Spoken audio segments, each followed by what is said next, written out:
Mais uma vez, bom dia a todos. Bom dia.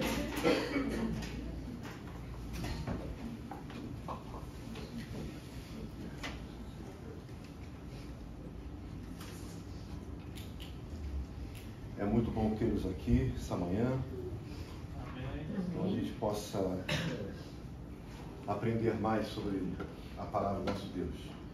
Vamos ter mais um momento de oração. Pai eterno, colocamos diante de Ti, Pai, a palavra de hoje, Senhor, que ela possa encontrar morada em coração, Senhor, que nada seja acrescentado a não ser o que já foi revelado, Senhor, através das Escrituras, Senhor. Eu te peço, em nome de Jesus, Senhor, que possamos sair daqui transformados, renovados, Pai, pela Tua palavra, Pai, em nome do Teu Filho Jesus Cristo que oramos. Amém. Amém. Gente, deixa lá a sua Bíblia aberta lá em Romanos, capítulo 12.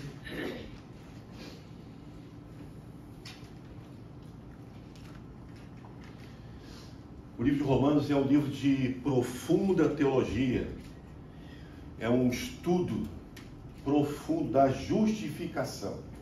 Ou seja, somos salvos, não somos salvos pelas nossas obras, mas apenas inteiramente pela graça, através da nossa fé em Jesus Cristo. Nesses 11 capítulos que nós já estudamos, desses 2 anos até agora, Paulo vem nos ensinando sobre a profundidade do pecado e as misericórdias de Deus, e ele termina com aquela maravilhosa doxologia que nós vimos no sermão retrasado, que está no capítulo 11, de 33 a 36, que vai dizer o seguinte: ó profundidade da riqueza, da sabedoria e do conhecimento de Deus! Quão insondáveis são os seus juízos, inescrutáveis os seus caminhos! Quem conheceu a mente do Senhor? Ou quem foi o seu conselheiro? Quem primeiro lhe deu para que ele o recompense? Pois dele, por ele, para ele, são todas as coisas, a ele seja a glória para sempre. Amém. Isso é uma doxologia, como a gente falou, é um cântico de alegria. É como se Paulo estivesse falando aleluia. Depois de tudo que ele falou, ele termina, e como se ele estivesse realmente tomando um novo fôlego agora. E ele vai falar que é uma mudança de tema, mas vai apontar tudo que nós aprendemos até agora. Ele agora vai nos levar da doutrina para o dever, da instrução para a aplicação. Muitas vezes a gente fala que a teoria ela é muito fácil, a princípio, o difícil é a aplicação da teoria, né? Agora Paulo vai exatamente falar sobre isso. E ele começa o capítulo 12, no versículo 1, com uma palavrinha que diz portanto. Ou seja, tudo que eu falei, agora nós vamos linkar ao que eu vou falar daqui para frente. Então, Romanos 12, 1 e 2 diz assim: portanto, irmãos, rogo pelas misericórdias de Deus que se ofereçam em sacrifício vivo, santo e agradável a Deus. Este é o culto racional de vocês. Não se amoldem ao padrão deste mundo, mas sejam capazes de experimentar e comprovar, aliás, transforme pela renovação da sua mente, para que sejam capazes de experimentar e comprovar a boa, agradável e perfeita vontade de Deus. Então Paulo começa com essa palavra portanto, ou seja, depois de tudo que eu escrevi e ensinei, agora vamos praticar. O pastor Augusto Nicodemos, ele fala que existe aqueles irmãos que gostam de uma boa doutrina, né? Mas esquecem de aplicá-las. E ele escreveu: teologia só tem valor de mudar a vida da pessoa teologia só tem valor se mudar a vida da pessoa, mudar a maneira de ser, reagir, de andar. Amar teologia pela teologia não vale absolutamente nada. E o pastor recentemente falecido, Timothy Keller, no seu livro Igreja Centrada, nós temos esse livro, eu e o Rodrigo, a gente tem um estudo que está fazendo com ele, ele cita Jonathan Edwards, o mesmo que pregou o famoso sermão Nas Mãos de um Deus Irado, isso em 1700. Ele diz o seguinte: o principal problema espiritual da maioria dos cristãos é que, embora tenham conhecimento intelectual de muitas doutrinas, elas não são uma realidade no coração e, portanto, não lhe influenciam o comportamento. Observe que, mais ou menos dizendo assim, ó, vocês aprenderam, eu ensinei, agora vamos ter que colocar em prática, porque senão não valeu nada. Então, eu dividi essa pregação em duas aplicações. A primeira seria: viva completamente nos caminhos do Senhor, que vai ser o primeiro verso. Vivam completamente nos caminhos do Senhor. 12:1, que vai dizer: portanto, irmãos, rogo pelas misericórdias de Deus que se ofereçam em sacrifício vivo, santo e agradável a Deus, e este é o culto racional de vocês. O versículo 1 convoca o crente para uma completa devoção a Deus. Apresente os seus corpos como sacrifício vivo. Paulo, ele começa isso de uma maneira bem forte, porque ele fala rogo. Não é uma linguagem formal, e sim uma linguagem de urgência. Paulo está dizendo: ei, eu tenho aqui algumas coisas que eu quero que vocês aprendam. Mas ele está dizendo: prestem atenção. Ouço enquanto há tempo. Não durmam. Acordem. Isto é urgente. Eu dei a doutrina, aqui está o dever. Providenciei a instrução, aqui está a aplicação. Esse rogo é uma palavra que realmente ela tem esse poder de chamar a urgência de uma aplicação do que foi ensinado. Nós estamos praticamente, como falamos, há 2 anos estudando o livro de Romanos. E ele é um livro que nós já chegamos à conclusão que ele não é um livro fácil. É um livro que provoca algumas polêmicas no meio evangélico. E aqui ele falando que rogo pelas misericórdias de Deus. Quais? Paulo ele escreveu vários. Você não precisa abrir porque eu já vou ditar aqui. Romanos 1, de 16 e 17, ele diz que o poder de Deus para a salvação de todo aquele que crê. Essa é uma misericórdia de Deus. Romanos 3, 23, 24 vai dizer o seguinte: pelo fato de todos terem pecado e estarem separados da glória de Deus, nós podemos ser justificados gratuitamente pela sua graça, pela redenção que há em Cristo Jesus, no qual Deus propôs a propiciação pela fé no seu sangue para demonstrar a sua justiça. Essas são as misericórdias do Senhor. Tem mais. Romanos 5:1. Tendo sido, pois, justificado pela fé, temos a paz com Deus. Nós aprendemos isso, a paz com Deus é algo que muitas vezes nós pensamos que nós temos a paz de Deus. Não, a paz com Deus é aquele momento onde nós, sendo inimigo dele, fomos justificados e agora reconciliados com ele. Recebemos a paz com ele.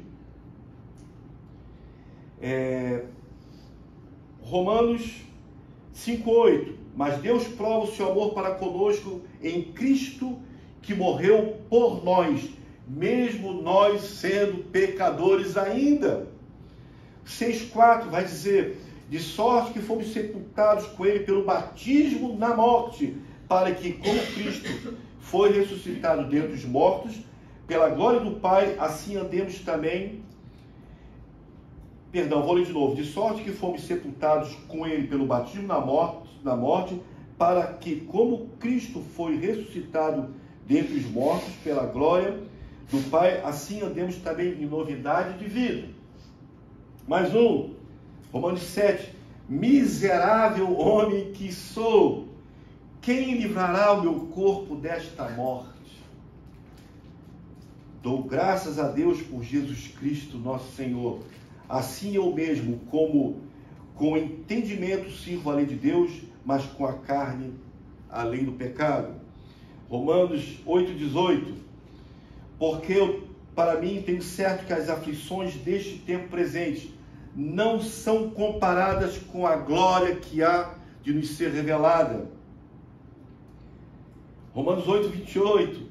Sabemos que todas as coisas contribuem juntamente para aqueles que amam a Deus, aqueles que são chamados segundo o seu propósito. Essas são misericórdias de Deus. Mais uma, Romanos 8:38. Porque estou certo de que nem a morte, nem a vida, nem os anjos, nem os principados, nem as potestades, nem o presente, nem o porvir, nem a altura, nem a profundidade, nenhuma outra criatura nos poderá separar do amor de Deus que está em Jesus Cristo, nosso Senhor.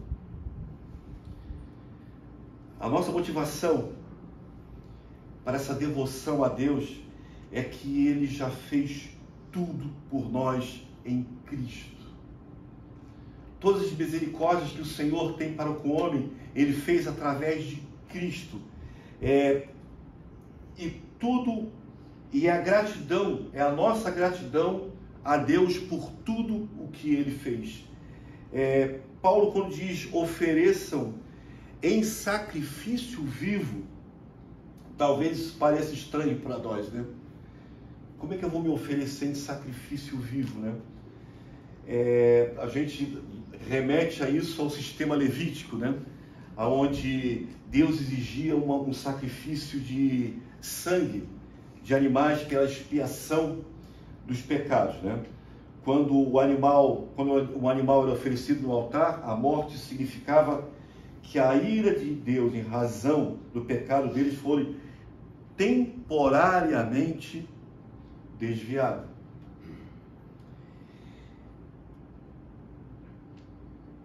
A Bíblia vai falar que sem derramamento de sangue não há o quê? Perdão.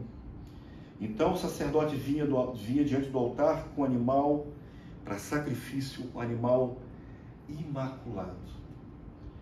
Esses sacrifícios animais eram de maneira temporária para que aonde Israel recebia o perdão dos seus pecados. Eles eram temporários porque serviam como ilustração de um sacrifício futuro. Esses sacrifícios apontavam a quem? A Cristo. O autor de Hebreus, capítulo 9, ele fala o seguinte: quando Cristo veio como sumo sacerdote dos benefícios, como sumo sacerdote dos benefícios agora presentes, ele adentrou o maior e mais perfeito tabernáculo, não feito pelo homem, isto é, não pertencente a esta criação, não por meio de sangue de bodes e novilhos, mas pelo seu próprio sangue. Ele entrou no lugar santíssimo de uma vez por todas e obteve eterna redenção. Cristo foi o último sacrifício aonde necessitou morte. Por isso que Paulo, aqui em Romanos, vai falar um sacrifício vivo. E ele diz, ofereçam em sacrifício vivo. Ofereçam vossos corpos como sacrifício vivo. Estamos apresentando a nós mesmos, a Deus, em completa devoção a Ele. Isto é uma adoração. Talvez a gente fique perguntando, mas será que isso é fácil? Não é fácil. Nós vivemos num mundo onde ele é extremamente colorido, ele é cheio de distrações. O próprio Paulo, ele vai falar, as coisas que eu devo fazer eu não faço, e as coisas que eu quero fazer eu não faço. Ou seja, não é algo que, eu não estou falando algo que seja impossível ao homem. Na verdade, o que nós temos que ter é uma transformação, como ele vai falar, transformai a vossa mente. Nós temos que ter um pensamento diferenciado do mundo. O nosso pensamento, nós já tivemos aqui o curso de Cosmovisão Cristã, onde nós aprendemos o comportamento do cristão nesse mundo caído. Nós não podemos nos igualar diante das ideias que o mundo tem colocado nesse presente tempo. O mundo tem colocado ideias baseado na sua própria vontade, aonde o homem é o principal motivo de satisfação. O homem é o centro de todas as coisas. Não é por ele, para ele, dele, é por mim, para mim e por mim. Nós trocamos a ordem. Se não é bom para mim, não serve. Se está me incomodando, não serve. E nós aprendemos que todas as coisas cooperam para o bem. Esse bem significa que todas as coisas cooperam para a salvação do homem. E se eu necessito ser transformado, se algo em mim necessita ser mudado, é agora. Esse rogo façam enquanto há tempo. Busquem enquanto há tempo. É um alerta à igreja. É um alerta aos cristãos. Vocês aprenderam, agora vocês têm que praticar o que vocês aprenderam, porque isso aqui vai fazer de você um verdadeiro adorador, um verdadeiro crente, um verdadeiro homem e mulher que andam em adoração ao Senhor, um verdadeiro culto racional a Deus. Essa mudança, essa metanoia, né? Essa mudança de ideia que nós temos. E esse culto, o nosso culto, ele é diário. E o culto, na verdade, muitas vezes a gente entende que o culto é o que está sendo realizado aqui, no hotel, ou vários prédios espalhados pelo mundo. Mas o culto a Deus, ele não é limitado a tempo. O culto deve acontecer em todo tempo e em todo lugar, através das nossas ações. Como ali Paulo falou. O nosso agir, o nosso pensar, a maneira do que entendemos as coisas. Então, ofereçam os vossos corpos como algo vivo, continuamente, oferecendo como sacrifício a Deus. O segundo ponto, algo que me chamou muita atenção na minha vida cristã, na minha caminhada cristã, faça diferença neste mundo. Eu já contei, mas vou repetir. Durante algum tempo eu frequentava uma igreja e era apenas um simples ouvinte, aonde ficava sentado, ouvindo as mensagens, mas certo dia um pastor falou: e você faz diferença aonde você mora, aonde você trabalha, aonde você vai? Eu confesso a vocês que eu fiquei extremamente incomodado. Será que eu faço diferença onde eu estou?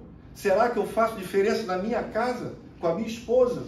Será que eu faço diferença com os meus funcionários? Será que eu sou diferente no mundo? Ou será que nós entramos na vala comum?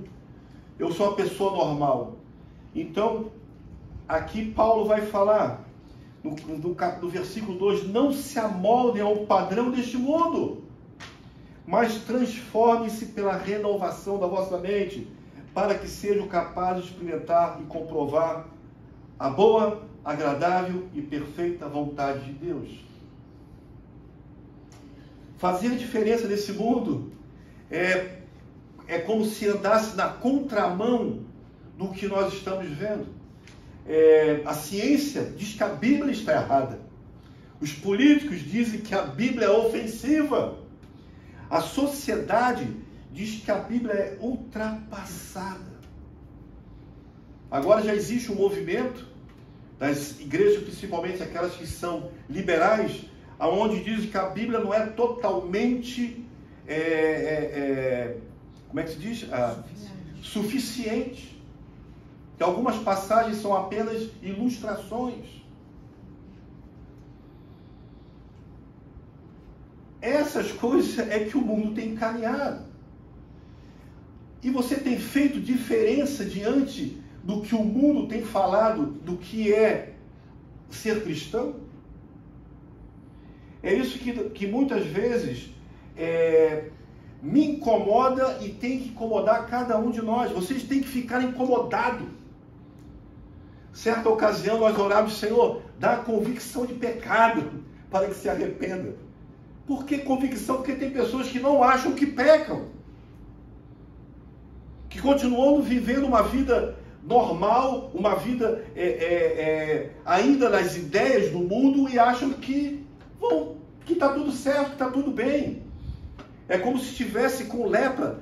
Na verdade, aquilo fica que toque, não, como é que é o nome daquela doença que a pessoa não sente? É ranceríase, né? As pessoas ficam normalmente, não sente. O pecado já habita, não sente. Vem à igreja, senta, ouve, vai embora, mas a vida continua da mesma maneira. Mas eu falo para você, não falo para mim, que isso tem que valer na minha vida. Eu tenho que ser transformado. Eu tenho que fazer a diferença nesse mundo. João, em primeira carta de João, aliás, primeira carta não, João, 1 João 2,15, ele vai falar o seguinte: não ameis o mundo, nem o que no mundo há. Se alguém ama o mundo, o amor do Pai não está nele. Isso é muito forte. É um alerta muito forte para o crente. É um alerta muito direto sobre o nosso comportamento nesse tempo. Não se amoldem ao mundo, a esse mundo, mas transformem-se pela renovação da sua mente. Nós estávamos mortos em pecado. Está escrito no livro de Efésios, Paulo, vocês estavam mortos. Mas Deus nos deu a vida para que sejamos transformados em uma nova criatura. Nós fomos transformados. Nós nascemos de novo. A partir do momento que nós entendemos e vamos dizer que nós aceitamos Jesus como o único e suficiente Salvador, nós fomos transformados. Nós somos nova criatura. Eu não sou mais o Betão. Eu não sou mais o Betão que sentava na igreja e contava piada. Continuo contando, mas não dessa maneira. Eu não sou mais aquele cara que fazia coisas erradas diante do meu trabalho. Foi fácil? É fácil? Não. Se fosse fácil, eu acho que não ia necessitar Cristo morrer por mim. Porque eu resolveria. Eu mesmo faria. Eu mesmo resolveria os meus problemas. Mas aqui diz, em 2 Coríntios 5,17, se alguém está em Cristo, nova criatura é. As coisas velhas se passaram, eis que tudo se fez novo. Às vezes, amados, a gente gosta de namorar o passado. Às vezes, quando a gente junta amigos e eles começam a comentar o que nós fazíamos de errado no passado, eu fico extremamente incomodado. Eu fico extremamente incomodado. Até mesmo porque muitas vezes alguns irmãos crentes começam a se vangloriar de bobagens que fizeram. Eu confesso a vocês que muitas coisas que eu fiz eu me envergonho. Me envergonho. Coisas que jamais poderia ter feito. E aqui diz que essas coisas se passaram já. Agora tudo foi feito novo, é uma nova vida.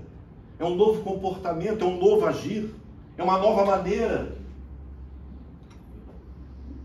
E quando isso começa, exatamente quando você tem um entendimento que Jesus morreu no seu lugar, como foi falado hoje. Aquela morte na cruz, ela era para cada um de nós, mas foi substituída por Ele. A partir desse momento que nós temos esse entendimento, eis as coisas velhas passaram. O Senhor fez coisas novas para cada um de nós. O Senhor faz coisas novas. Porque o nosso Deus, Ele é, como a gente falou, Ele é suficiente. Ele faz o que Ele quer. Ele não precisa de ninguém, como está escrito ali na doxologia. Quem lhe deu para que seja cobrado? Quem lhe deu conselho?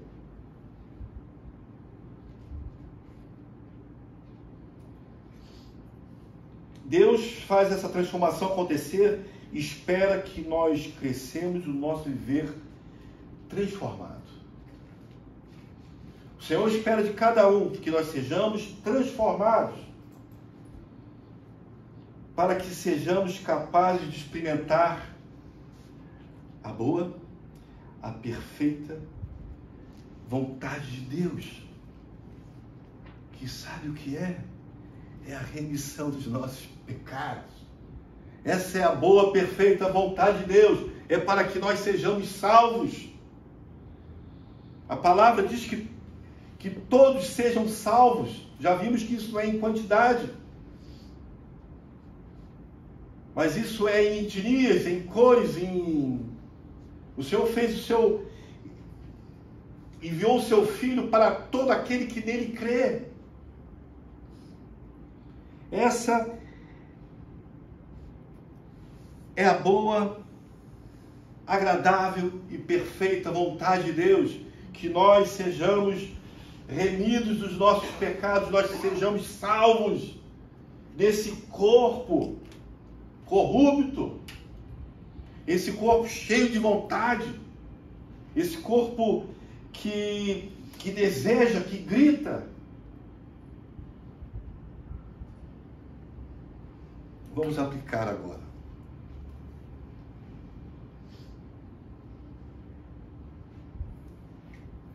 Romanos 12 é um chamado para você ser o que você é.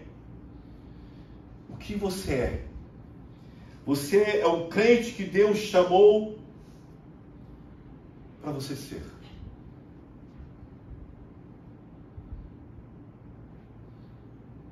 Deus te chamou para você ser um crente que Ele chamou. Precisamos fazer diferença nessa terra. Devemos ser sal e luz. A semana passada nós lemos lá Mateus 5 nas nossas leituras diárias. E ali, quando nós vimos ali as bem-aventuranças, nós observamos ali, é isso que nós devemos ser. Bem-aventurado. O Breda que faz isso, bem-aventurado. O Rodrigo faz isso. Bem-aventurado a Áurea, bem-aventurado o João, bem-aventurado todos nós. E cada lado. E sempre falo, porque herdarão o reino dos céus. Segunda coisa.